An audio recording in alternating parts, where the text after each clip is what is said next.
दोस्तों नमस्कार। स्वागत है आपका हमारे इस यूट्यूब मंच पर। दोस्तों, आज पूरे देश को कैबिनेट मीटिंग की प्रतीक्षा थी। नरेंद्र मोदी सरकार की कैबिनेट मीटिंग और उसके बाद शाम 4 बजे जो कैबिनेट की प्रेस ब्रीफिंग होनी थी, पूरा देश उसका इंतजार कर रहा था। क्योंकि सबको उम्मीद थी कि जो दुखद घटना पहलगाम में घटी है, उस घटना का जवाब भारत सरकार देगी। बटेंगे तो कटेंगे वाले नैरेटिव को पूरी तरह से ध्वस्त कर देगी। और अंततः प्रेस कॉन्फ्रेंस भी हुई, कैबिनेट नोट भी जारी किया गया, कैबिनेट में जो डिस्कशन हुआ वो भी बताया गया और जो फैसला नरेंद्र मोदी सरकार ने लिया वो भी बताया गया। लेकिन याद रखिए, यह फैसला एक सरप्राइज की तरह था और यह फैसला पहलगाम हमले को लेकर के नहीं था, बल्कि भारत के अंदर की राजनीति को साधने वाला फैसला। यूं कहें कि नरेंद्र मोदी की सरकार ने राहुल गांधी की डिमांड के आगे सरेंडर कर दिया। यूं कहें तो नीतीश कुमार ने बिहार से जो ट्रेंड सेट किया, उस ट्रेंड के आगे संघ और भाजपा की राजनीति को ध्वस्त करने वाला वो भले ही साबित हो जाए, लेकिन नरेंद्र मोदी सरकार ने उस एजेंडे के आगे सरेंडर कर दिया। दरअसल जाति जनगणना की मांग जो बहुप्रतीक्षित मांग थी, सामाजिक न्याय और सामाजिक ढांचे को और ज्यादा मजबूत बनाने वाली मांग थी, उस मांग के सामने सरकार ने सरेंडर कर दिया। और अब तक जो कहा जा रहा था कि संघ और भाजपा जाति की राजनीति के खिलाफ है, भारी मन से ही सही, भारतीय जनता पार्टी के नेतृत्व वाली एनडीए सरकार ने, उसकी कैबिनेट ने यह फैसला ले लिया कि इस देश में जाति जनगणना होगी। जाति जनगणना की मांग राहुल गांधी कर रहे थे, लंबे समय से कर रहे थे। आरक्षण को जिसकी जितनी संख्या भारी उसकी उतनी हिस्सेदारी की मांग भी वो कर रहे थे और भारतीय जनता पार्टी कहीं ना कहीं उससे असहज हो रही थी। लेकिन असहज डिमांड को, जो बीजेपी और हिंदुत्व की राजनीति के लिए असहज करने वाली डिमांड है, उस डिमांड के सामने क्या सिर्फ तात्कालिक तौर पर ध्यान बटाने के लिए, लोगों का पहलगाम हमले से, उस हादसे से ध्यान हट जाए, इसके लिए सामने लाया गया है कि तत्काल विमर्श का स्तर बदला जा सके। और विमर्श का स्तर बदला जा सके तो क्या ये वाकई इससे बदला जा सकेगा? निश्चित तौर पर काफी हद तक बदला जा सकेगा। लेकिन याद रखिए, जाति की राजनीति जब भी घोषित तौर पर की जाती है, भारतीय जनता पार्टी को उसका नुकसान होता है। यह बात जरूर है कि भारतीय जनता पार्टी भी सोशल इंजीनियरिंग की राजनीति करती है, वो भी जाति की राजनीति करती है। लेकिन जब भी घोषित तौर पर डिक्लेयर्ड तरीके से जाति की राजनीति होती है, जो विपक्ष की तमाम पार्टियां, क्या कांग्रेस, क्या लेफ्ट, क्या समाजवादी धारा के दल, जनता दल यूनाइटेड, राष्ट्रीय जनता दल, समाजवादी पार्टी या आईएनएलडी, आरएलडी जैसी पार्टियां, कोई पार्टी, सभी जो खुल करके करती है, भारतीय जनता पार्टी वो दबे ढके तरीके से करती है। खुल करके तो वो चुनावी हिंदुत्व की बात सामने रखती है। अब भारतीय जनता पार्टी के ही पूरे नैरेटिव को ध्वस्त करने वाला एजेंडा नरेंद्र मोदी सरकार लेकर आ गई। लेकिन क्या यह फैसला यूं ही हो गया है? निश्चित तौर पर राहुल गांधी के सामने तो सरकार झुकी है और इसका क्रेडिट जनता के बीच कहीं ना कहीं राहुल गांधी को ही जा रहा है। लेकिन क्या नरेंद्र मोदी सरकार और उसके रवैये को देखते हुए आपको लगता है कि यह सरकार आसानी से विपक्ष के पाले में गेंद डाल देगी या गेंद डालने जा रही है? जी नहीं। दरअसल ये सरकार आगे क्या करेगी, आगे इसका कदम क्या होगा, इसकी थोड़ी थोड़ी झलक यदि भाजपा नेताओं के बयानों से जोड़ करके देखी जाए तो तमाम बातें सामने आती है। एक टीवी इंटरव्यू में मैंने कंगना रनौत को बोलते हुए सुना था, आजकल वो बीजेपी की एमपी है, उनको बोलते हुए सुना था, वो जाति जनगणना के सख्त खिलाफ है। जाति की राजनीति और जाति की बात करने वाले लोगों को तो उत्तर प्रदेश के मुख्यमंत्री योगी आदित्यनाथ यहां तक कहते हैं कि रावण और दुर्योधन का डीएनए है। और जाति की राजनीति के विरोध में राजस्थान के भाजपा के मुख्यमंत्री भजनलाल शर्मा भी बोलते रहे। बावजूद इसके भारतीय जनता पार्टी अचानक कैसे इसके लिए तैयार हो गई? क्या बिहार का चुनाव अभी 4-5 महीने बाद है इसके लिए? क्या उत्तर प्रदेश का चुनाव अभी लगभग 1.25 साल बाद है इसके लिए? या फिर जो नैरेटिव बिहार से निकला और उत्तर प्रदेश में पीडीए के फॉर्म में सामने आ गया, अखिलेश यादव और राहुल गांधी की जोड़ी ने जिस प्रकार से उत्तर प्रदेश की चुनावी फिजा को लोकसभा चुनाव में बदल दिया, इस रूप में बदल दिया कि यूपी बिहार की राजनीति और यहां की 120 सीटों में से 93 सीटें जो भारतीय जनता पार्टी ने सिर्फ अपने सिंबल पर जीती थी 2014 में, वो आंकड़ा आधे से भी कम 45 पर आ गया 2024 में। क्या उसे बदलने या उसमें अपनी हिस्सेदारी के लिए बीजेपी ने किया है? दरअसल इसके पीछे मंशा कुछ और प्रतीत होती है। एक पुराना बयान है भारतीय जनता पार्टी के अभी लोकसभा में जो चीफ व्हिप है संजय जायसवाल, उनका बयान है। और वो बयान 2023 में तब का है जब बिहार में जाति जनगणना हो रही थी और तब उन्होंने उपजाति जनगणना की मांग की थी। तो क्या भारतीय जनता पार्टी उपजाति जनगणना कराएगी? अभी तो जो सामान्य जनगणना होती है उसमें 29 कॉलम होते हैं और उस 29 कॉलम में एक एससी एसटी वाला कॉलम भी होता है।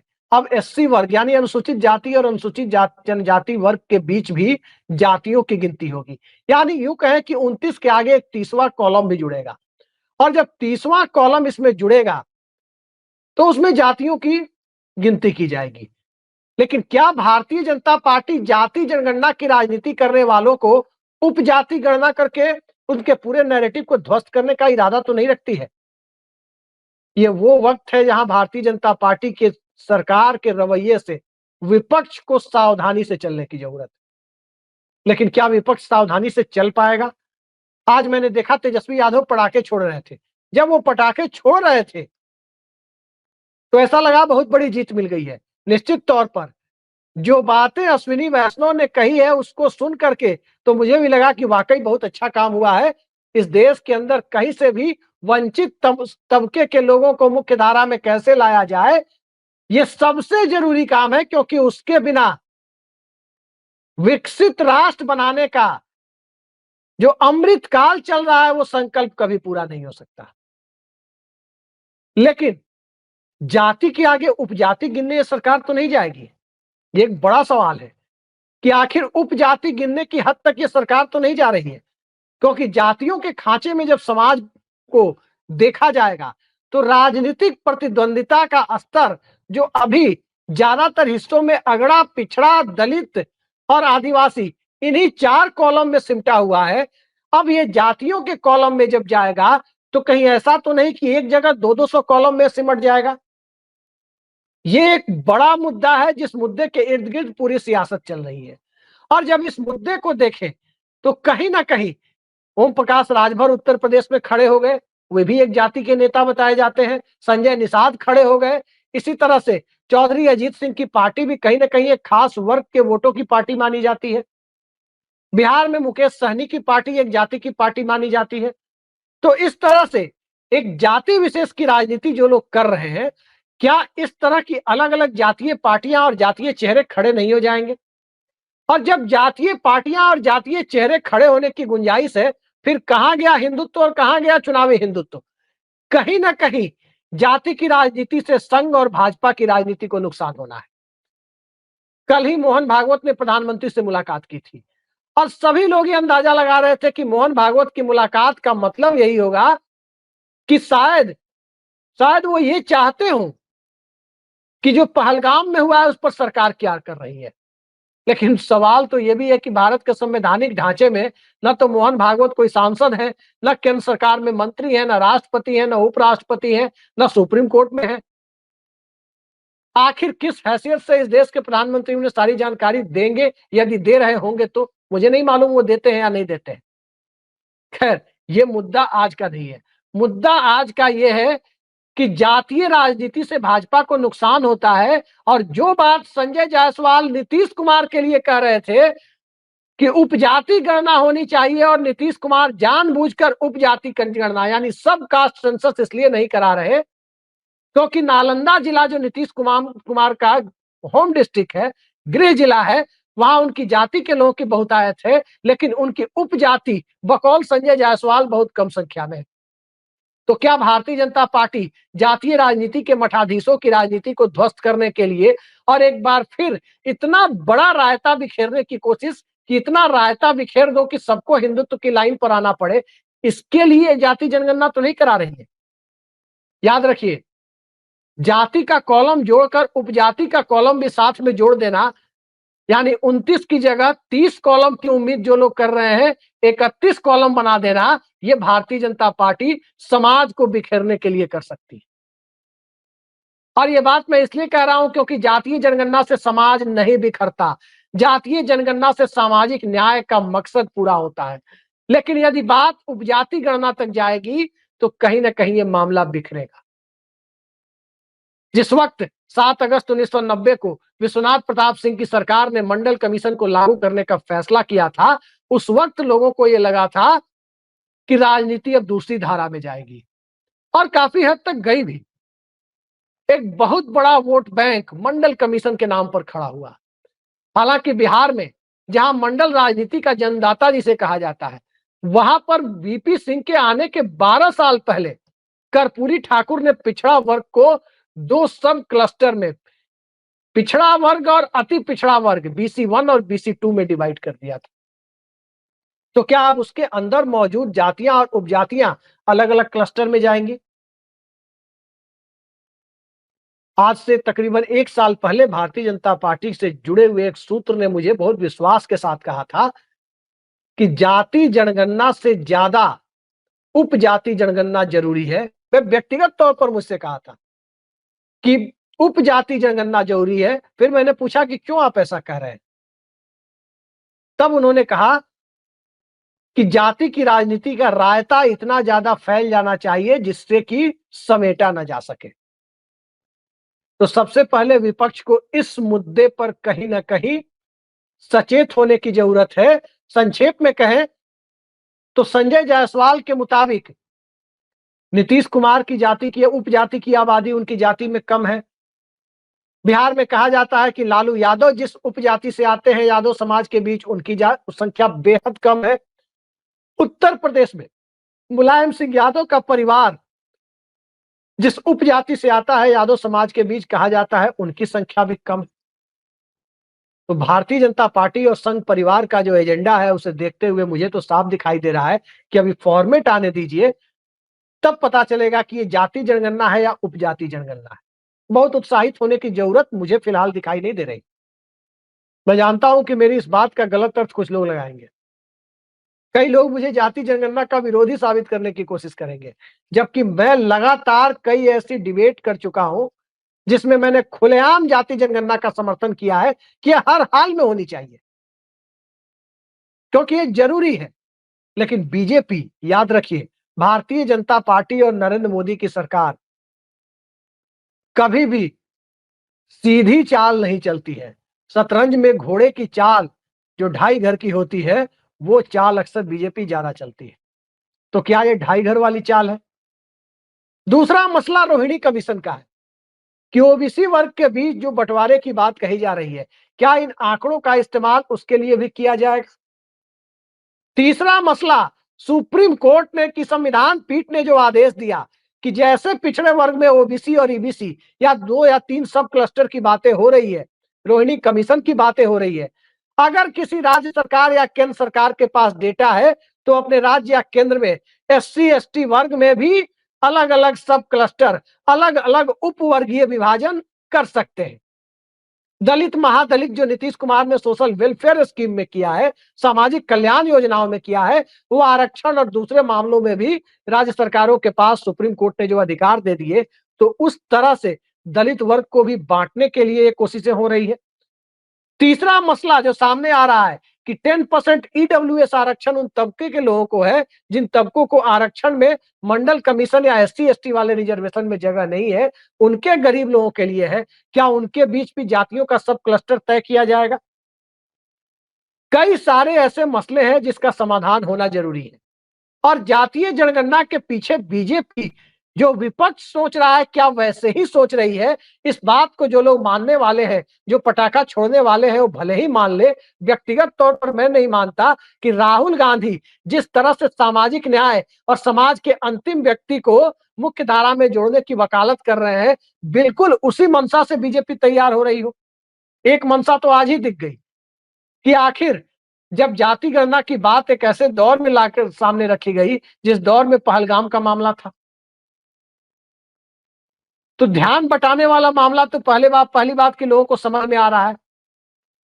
दूसरा मसला जो साफ साफ दिखाई देता है कि उत्तर प्रदेश में जो चुनाव में बड़ा झटका बीजेपी को लगा, उससे उबरने के लिए और अखिलेश यादव और राहुल गांधी के गठबंधन के साथ जो लोग जुड़ रहे हैं, उनके बीच की जातीय अस्मिता को पैदा कर फिर अलग तरह के चुनावी नैरेटिव के लिए माहौल तो नहीं बनाया जा रहा।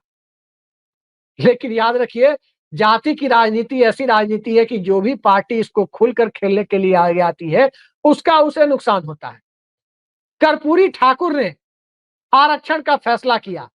कर्पूरी ठाकुर उसके बाद दोबारा कभी मुख्यमंत्री पद की शपथ नहीं ले पाए, क्योंकि अंततः जाति की राजनीति में वो उस खांचे में जाकर फिट हो गए, जिस खांचे में किसी डोमिनेंट क्लास का, चाहे वो अगड़े वर्ग के डोमिनेंट क्लास के लोग हो, चाहे वो पिछड़े वर्ग के डोमिनेंट क्लास के लोग हो, इन दोनों के बीच की उनकी उनके क्लास को कहीं कोई जगह नहीं बन रही थी। विश्वनाथ प्रताप सिंह ने जो काम किया, विश्वनाथ प्रताप सिंह को उसका फायदा कहीं नहीं मिल रहा था।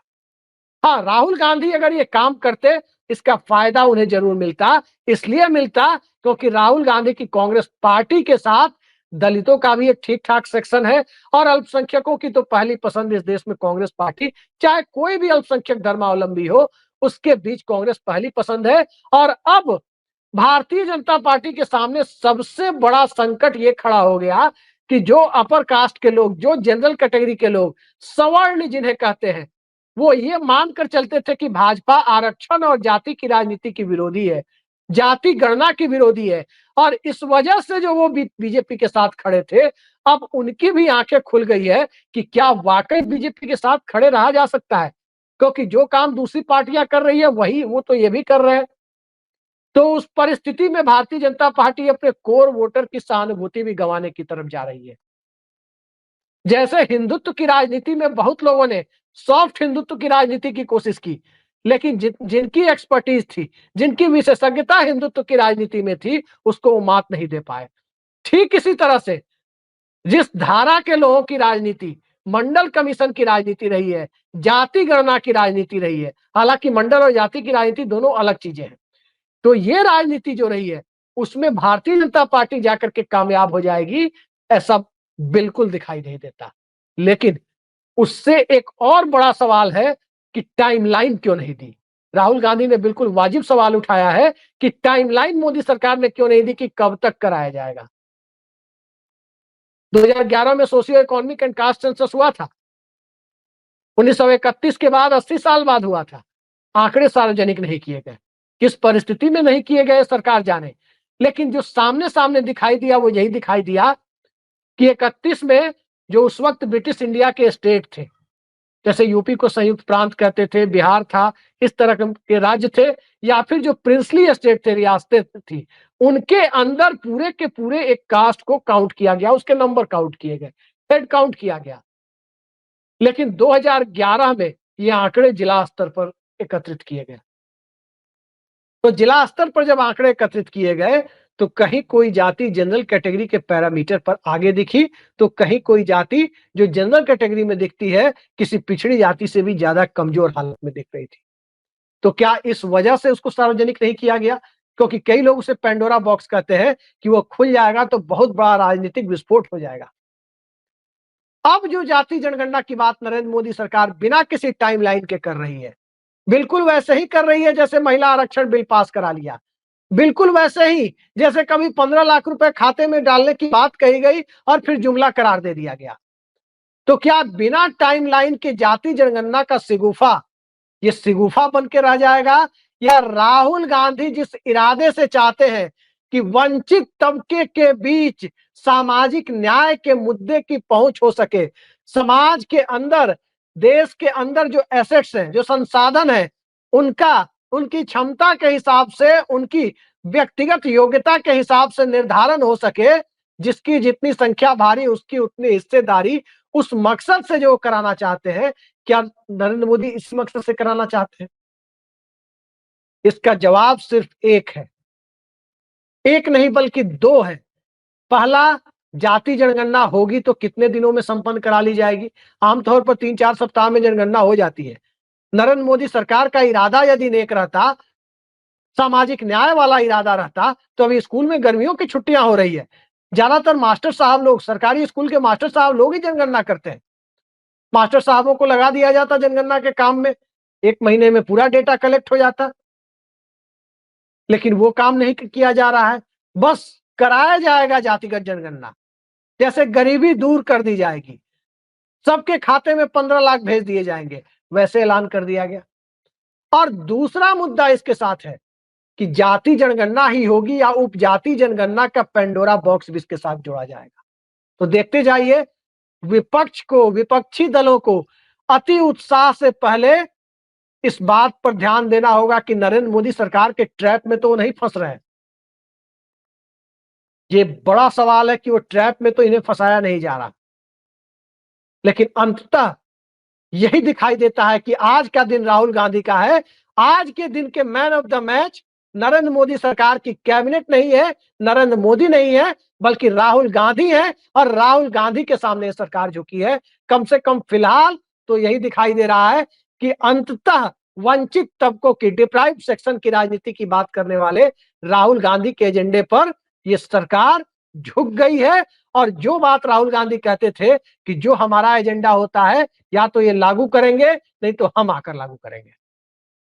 तो खैर, घोषणा तो हो गई, लागू कब होगा उसका इंतजार कीजिए, हम भी इंतजार करते हैं। आज के लिए इतना ही। नमस्कार।